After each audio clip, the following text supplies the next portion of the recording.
부산의 한 대학교에서 교수가 본인 연구실 소속 학생의 인건비 수백만 원을 가로챈 것으로 드러났습니다. 이른바 열정페이를 근절하기 위해 교육부가 이런 임금 재분배 행위를 철저히 금지하고 있지만 교수와 학생이라는 엄격한 위계 질서 속에 마치 관행처럼 벌어지는 일입니다. 김윤아 기자의 단독 보도입니다. 부산의 한 대학교에서 학생연구원으로 일한 대학생 A씨. 학기 말인 지난 12월 담당 교수 B씨한테 연락 한 통을 받았습니다. 한 학기 인건비로 받은 483만 원 가운데 수고비 50만 원을 제외한 나머지 433만 원을 교수 본인한테 보내라는 겁니다. A 학생의 월급을 연구비로 쓰고 연구실에 들어올 학생들에게 나눠주겠다는 이유였습니다.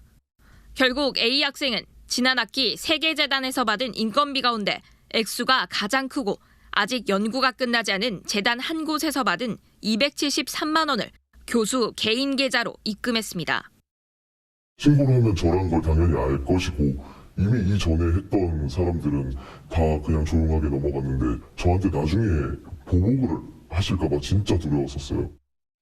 이 대학 산학협력단 학생연구원 지원 규정에 따르면 연구 책임자인 교수는 인건비 재분배 등 어떤 이유에서도 학생연구원에게 지급된 돈을 요구하거나 유용해선 안 됩니다.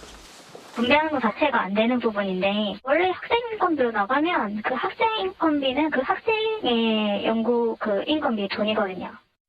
학교 측도 A 학생이 지난 학기 세계재단에서 받은 인건비 530만 원, 세금을 제한 483만 원이 학생의 돈이라는 걸 인정한 겁니다.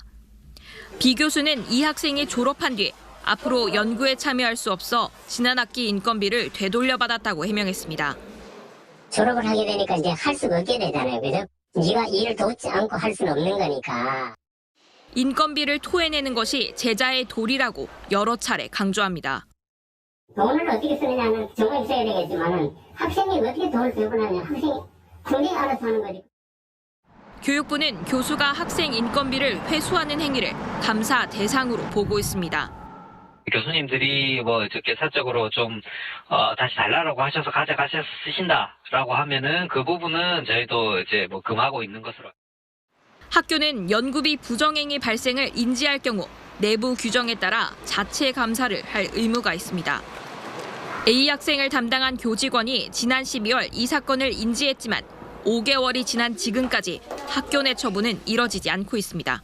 MBC 뉴스 김윤아입니다.